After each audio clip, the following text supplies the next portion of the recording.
What's up, everybody? Welcome back to Indian Intermissions. I got a special guest with us today, and I also got a returner. Marc, say hi to him really fast. What's up, everybody? Remember me? That's right.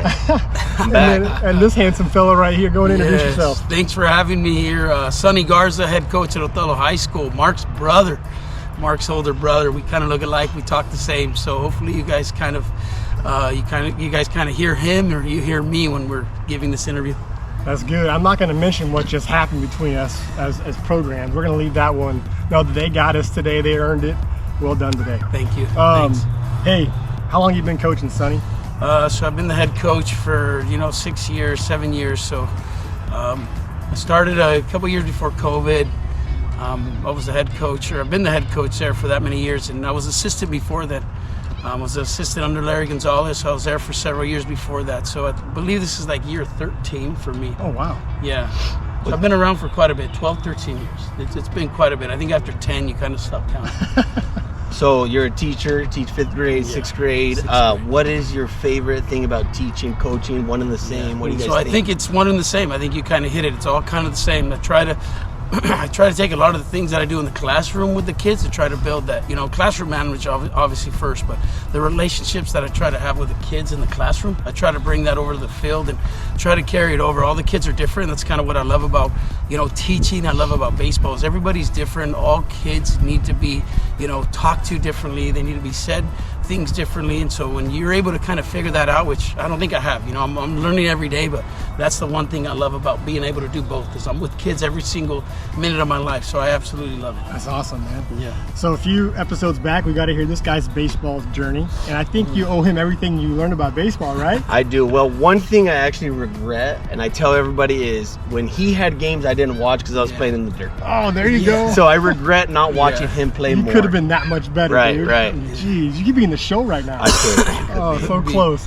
Hey, tell us quickly. Tell us your journey. Like, where'd you play baseball, and then high school, college, all that? So I played in Othello High School. I'm a graduate of Othello High School, state championship team 2003. I played 4 years there. Come on. Got a ring. Othello High School baseball. From there, I went to CBC with Coach Scott Rogers here in Pasco. Yeah, one of my favorite guys ever. I love Scott Rogers. Yeah. I talk to him, once a month. I try to communicate with him as much as I can still. Yeah. Played there with CBC. We won the NWACC. Yeah. So I was able to, get a ring there with the NWACC. And then after CBC, I went to San Jose State and played baseball there for 2 years in California, which is something that was my goal. I really wanted to play in California growing up, and so I got that opportunity. The Lord, blessed me to get that opportunity, and the Lord took care of me during those times. And I was there for 2 years. I finished off a few more months after to finish my schooling, and now I'm back here in Othello. That's awesome, man. So you played a lot of baseball, and you were very successful at it. I grew up in this community, and we knew about you because you came to play. And so tell us, of all the memories you have playing ball growing up, what's your best memory? I have quite a bit, but one of them I remember, one of my coaches, Fred Calzadillas. I never got the opportunity to be under him during City League there. He was just a league coach there, but he's a legend there in Othello. But he was always our all-star coach, so I got to play under him for several years, and one of the things I remember about him is how good he was with the kids. I remember being super nervous. One of the at-bats, there was guys, on second and third, and I was super nervous up there, and when I was younger, I had a lot of freckles. He called timeout, he called me over, and, he said, "Hey, Sonny, just relax, man. Relax." And I'm thinking, I'm trying. I'm trying to relax. And I'll never forget what he said. He said, "Hey, just use your freckles." And he got me to laugh. That's good. And that's what I think was huge, because since then I thought, just relax, man. It's not a big deal. Just use your freckles. And I don't have many freckles anymore. So I try to use them as long as I could. And I think I might have ran out after CBC, but things are good, man. Things are good there. Nice. All right, bro. So tell us about your, we see the OB dub on the back of your hat, and I see your guys have it on the back of their shirts. What is that about? Yeah, that's the Othello Baseball Way. So a couple years ago, we tried starting to be a little more in unison, tried being together. So we kind of came up with this Othello Baseball Way. We try to do things, united together, came up with that phrase, and that's kind of been something that we kind of stick to now. This year's been really big. It's our first year kind of unveiling it or throwing it out there, but the Othello Baseball Way is just do things right, do things proper, trying to manage kids and make sure they're doing things properly outside of the game, because I think ultimately that's kind of what it's about. We play this game, obviously we want to win, but win, lose, or draw, man, it's about making sure these kids are good people after they leave here. So if I'm able to get them to buy into this Othello Baseball Way, then hopefully when they leave, they carry themselves in the same manner and they become good people. That's really good. The Othello Baseball Grown men, Way. Man. Grown men there in O-Town. All right, so I got an older brother, and he's got a lot of dirt on me.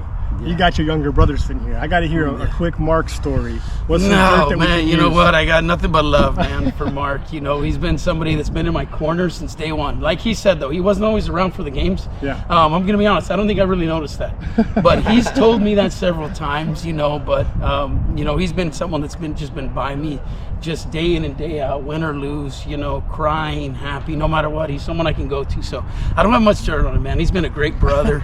Overall, just a great person that I actually look up to. Yeah. You know, I know he's a little brother. Not many people look up to their little brothers, but that's somebody that I really want to be like. Is like my brother. He's just a great all-around guy. Just really loves kids, loves his family, loves the Lord, and that's something that I want to try to emulate every single day. So I got nothing but love. I echo all that, dude. See, man, you're loved, dude. Great guy.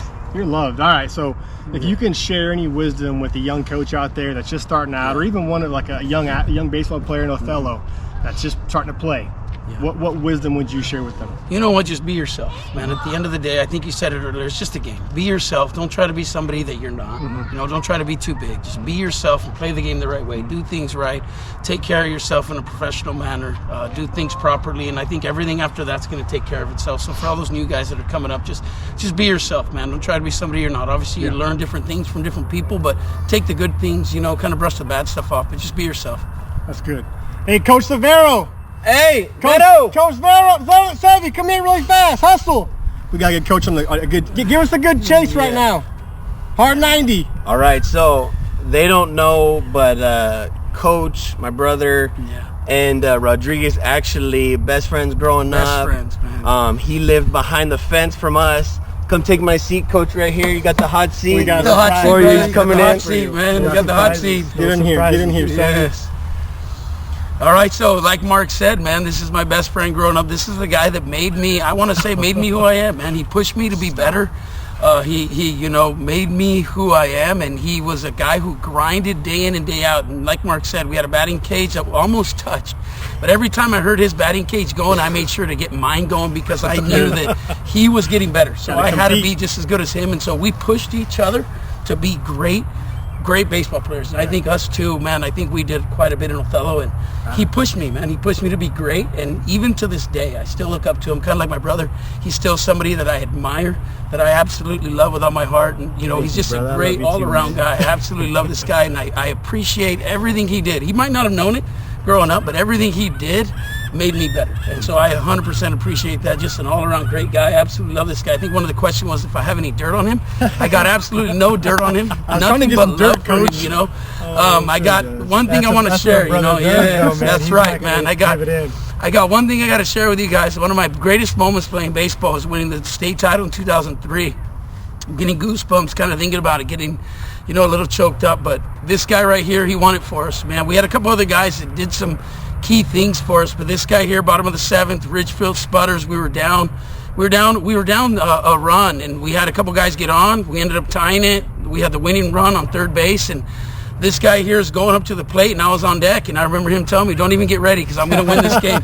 And so one of the cool things about that is, you know, my brother told me we were going to do this, and so I actually went around and I looked around for something very special for him. So I actually ended up finding the jersey that he wore. My kids were making fun of the cutoffs. Jersey that he wore, man. You know, the cutoffs are not big right now, but they were big then. So I actually found the jersey that he wore during that day. So I was like, you know what, I'm going to save this thing. I put it in my bag. It's been about 2 weeks. I put it in my bag, and I was like, you know what, this is a perfect time to give this to him, man. Just a great guy. I love you, dude. I love this guy, man. So I got nothing but love for Coach Severo. He's someone who's been inspiring for me, so I wanted to gift him that during this little interview so that he could hopefully showcase it in his house and show his boys. I know he's got 2 boys that are also looking up to him. So that jersey right there, man, has a lot of memories and just a lot of blood, sweat, tears. And I know he's going to cherish that thing, because if he wouldn't want to take it, I would put it in my man room. And I would put it in my room where I have a few others of my own jerseys. So I just love this guy, man. I was glad that I got this opportunity to do this for him, because I think that's awesome. That is super cool. Hey, thank you. And we got to make this a yearly thing. You man. bet. We got to make this a yearly thing. Hey, so what's cool about sport is just 15 minutes ago, these two, their programs were going at it. And what's cool is when that last out's thrown, win or lose, sometimes it sucks to win, and sometimes it feels good to win. It sucks to it lose. It don't suck to win. It sucks to lose. Yeah. And it feels Yeah, good to that's win, always right? But what's cool is when that last out hits, right? We love to compete. And everybody right. wants to win, but at the end of the day, we always talk about it, right? That does not define us who we are. So it's cool to see two coaches that are close, been like brothers, be able to do this right after a hard-fought game. So, hey, man, good luck the rest of the season. Thanks for having me, get 'em. man. I appreciate it. And Thank you. I'm glad Sevy got it done in that state championship. Heck yeah, he did. He's a competitor, man. You would have got it. Yeah, you guys are so lucky to have so, him, man. He's a great guy, and I'm glad that he's doing great things. Yeah. I absolutely love it. He's doing amazing things He here, is. so it's We great to always appreciate hear it. about how good he's doing with the kids. Your squad looks good too, Thank man. you. You guys are gonna push. Are you sure you don't want to bust these out just in case? Yeah, hey, you know what? I've thought about it. I thought about it. Make it back I to the thought state about it. title. But we have a lot I'll of let friends that that kid have taken borrow it. those. Remember number 3. back today. But he's gonna bring him back though. Oh, that's good, man. Yeah, that's all yours, brother. Well, we're cheering you on. Yeah, Heck thank yeah, you. I bro. All right, appreciate guys, it. we're going to sign us off here. Hope you guys enjoyed the special episode, and we'll see you guys later. Awesome. Thank you. That's awesome. Thanks, brother. Heck yeah, The man. bus waiting for you? Yeah, they are, man. Thank you, guys. Thank you, bro. I love you, man. Yeah, I love you guys, man.